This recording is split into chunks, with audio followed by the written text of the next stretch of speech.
নারীকে নষ্ট বলার অধিকার কোনো পুরুষের নেই, কারণ কোনো পুরুষের স্পর্শ ছাড়া কোনো নারী নষ্ট হয় না। নিজে প্রেম করে বিয়ে করলে শুনতে হয় বাবা মার কথা না শুনে বিয়ে করেছে, চরিত্রহীন কুলাঙ্গার মেয়ে।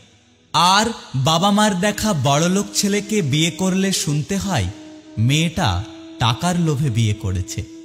আমাদের সমাজ কন্যা সন্তান চায় না, কিন্তু সুন্দর পুত্রবধূ চাই। মেয়ে মানেই জন্মের পর কালো না ফর্সা যাচাই করা হয়।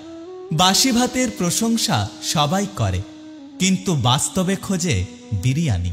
তেমনি এই সমাজে কালো মেয়ের প্রশংসা সবাই করে, কিন্তু বাস্তবে খোঁজে ফর্সা নারী।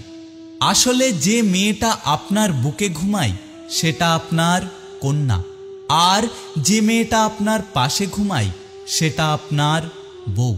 যে মেয়েটা আপনার পাশের রুমে ঘুমায় সেটা আপনার আদরের ছোট বোন।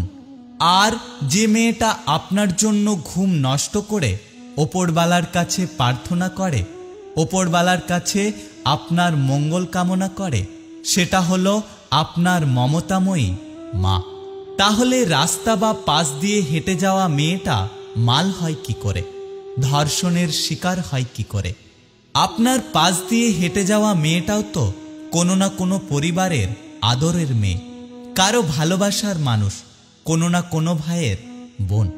তাই সকলকেই অনুরোধ করছি, কোনো মেয়েকে বাজে কথা বা বাজে মন্তব্য করবেন না। মেয়েদের কষ্ট বোঝা এত সহজ না। আসলে তাদের সেই বাড়িতেই জায়গা হয় না যেই বাড়িতে তারা জন্ম নেয়। মানুষ বড়লোক হলে ভুলে যায় যে সেও একদিন গরিব ছিল, শিক্ষক হলে ভুলে যায় যে সেও একদিন ছাত্র ছিল। তেমনি অধিকাংশ মায়েরা শাশুড়ি হলে ভুলে যায় যে তারাও একদিন বৌমা ছিল। একটা মেয়ে যে বাপের বাড়িতে এত আদরে থাকত, সে কোনো রান্না করতে পারত না, কিন্তু শ্বশুর বাড়িতে গিয়ে সেই মেয়েটাই সেরা রাঁধুনি হয়ে ওঠে। ফ্যামিলির দিকে তাকিয়ে নিজের সব ইচ্ছে আশাগুলোকে বিসর্জন দেয়। আসলে কি জানেন তো, একটা মেয়ের মাঝে সব সময় সব গুণ খুঁজতে নেই।